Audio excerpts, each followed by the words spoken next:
Well,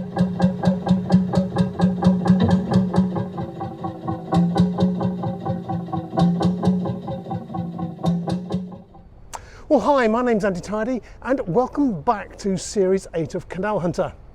This is episode 2, and in this season we are attempting to follow James Brindley's original 22.5 mile canal which joined the cities of Birmingham and Wolverhampton.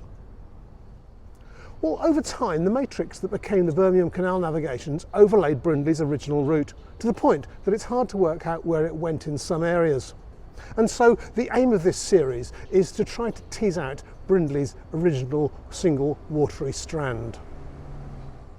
In the last episode we visited Ozells Junction, where we saw Brindley celebrating the connection between the Birmingham Canal and the Staffs and Worcester 250 years ago. But that's all 22 miles and 3 years away. For now, our task is to identify the original line of the canal as it reached its terminus here in Birmingham. Now that's not quite as easy as it sounds, because it's a bit like searching for the headwaters of the Thames. There is no one specific source, and there is no one specific end to this waterway. What we do know is that the broad open space of water behind me outside Birmingham's Roundhouse wasn't there in Brindley's day.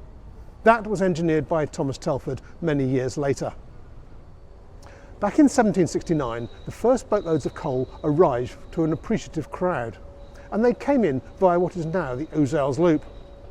Their precious cargo of black gold was unloaded at a temporary wharf, which was right behind me outside what is now the National Indoor Arena. And I guess it's a reasonable assumption that the wide open space outside it was originally the winding hole. But this was never the intended destination for the canal. There were in fact two ends to this canal, and they were both completed in 1772, and they were both surveyed by James Brindley. One of them continued straight on through what is now Cambrian Wharf on the 453-foot contour at the top of where the Farmers Bridge locks were later built. It ran to the north of the 4 tower blocks, and then it swung around the north end of Baskerville Car Park, before crossing what is now the Queensway on an aqueduct, before ending under what is now the City of Birmingham's buildings. And that is where the high ground ran out. This wharf ended up specialising in the import of timber and stone, and is also used for shipping out the finished products made in the factories of the area.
Now, whilst it wasn't specifically built in Brindley's era, Gibson's basins were another rather more obscure remnant of the local wharf network, and that existed under what is now Centenary Square.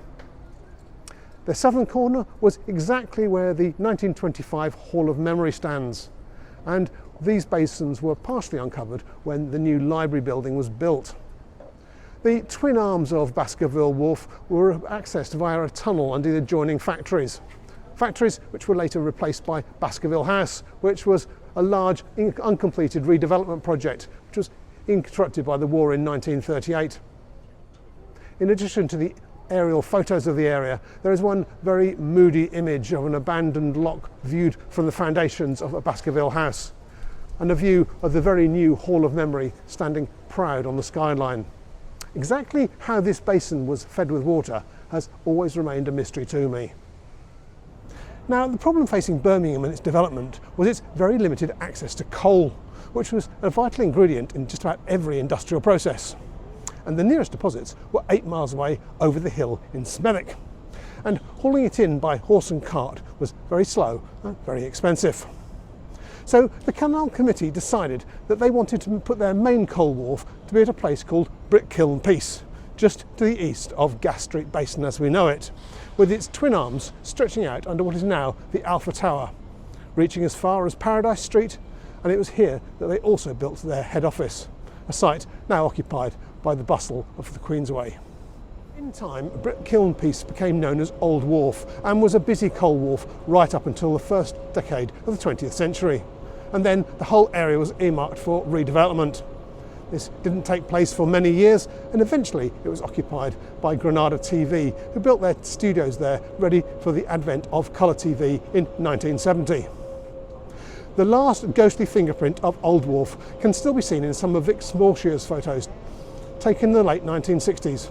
The basins are still very visible, infilled with fresh rubble. The snag for Brindley was how to reach Brick Kiln Peace from the temporary wharf.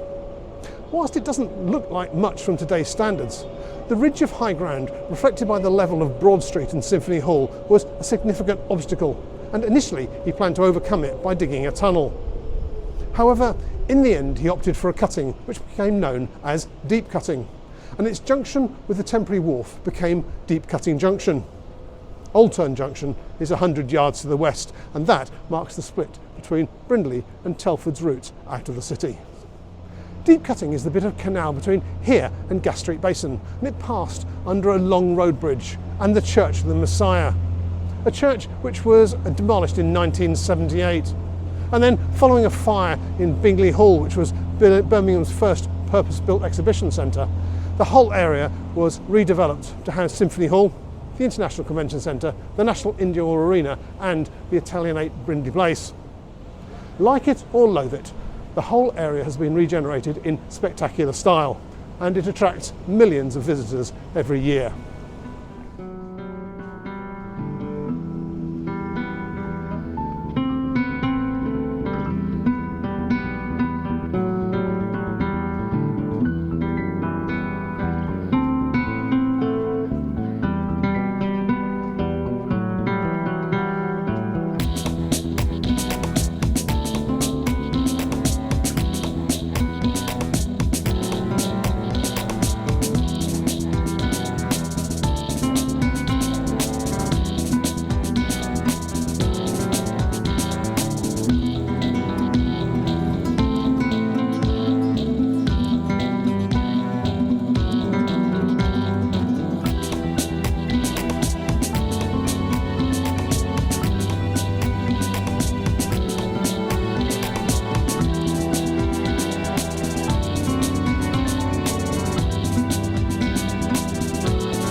Well, having explored the sites of the old Brindley era wharfs, it's time to start our journey to Wolverhampton. An exploration which will be undertaken by boat, bike and boot, sometimes with a drone flying overhead to hang it all together. As in previous seasons, I'll use lots of old photographs and maps showing how it all used to look in the past, back when Birmingham and the Black Country were arguably the powerhouse of the Industrial Revolution. Well, all these canal banks were wharves of one kind or another, with additional basins fanning out to the adjacent factories. This loop is the first of several which survived the construction of Telford's new main line, built in 1827, servicing the dense industry which had become established along its line. Well, to tell the truth, the canal was changed and altered on an almost constant basis from the day it was built. It shunted to and fro to accommodate the changing needs of the adjacent industry. And even here on the Ozells loop, the original Brindley line stepped outside the canal track that we see here today, particularly opposite Sherborne Wharf. But if we attempt to dive down every single one of those minor deviations, we would both be driven mad. It's funny to think that all of these swanky houses and flats that line the canals these days sit on the foundations of the very grimy Albion tube works and rolling mills. And so we emerge back onto the main line at Ladywood Junction, opposite Corporation Wharf and the iconic roundhouse. This used to be a canal-side stable block for the Birmingham Corporation, and it's here that the Birmingham and Telford canals combine to share a single track out as far as Monument Lane. As you head north out of Birmingham and head into the Black Country, you'll realise that the place sits on a high plateau, with the Dudley Ridge forming a watershed between the River Trent on this side and the River Severn on the other. The Birmingham Canal runs more or less north-south along the eastern edge of this ridge, changing levels by just 20 feet along its 22.5 miles. This change in levels was ultimately accomplished in 5 separate locations, but for the purposes of the Brindley story, it's the locks at Smethwick that we want to look at, but that is all for future episodes, and that is where we're going to leave this episode of Canal Hunter, with the city centre wharves behind us and the twin canal beds sharing the same channel as they head north for the coalfield of West Bromwich. Well, I hope you enjoyed this exploration of the Birmingham end of Brindley's Canal. Next time we'll follow the winding route out to the hill at Smethwick, the largest technical obstacle to this new navigation. But till then, cheerio and bye.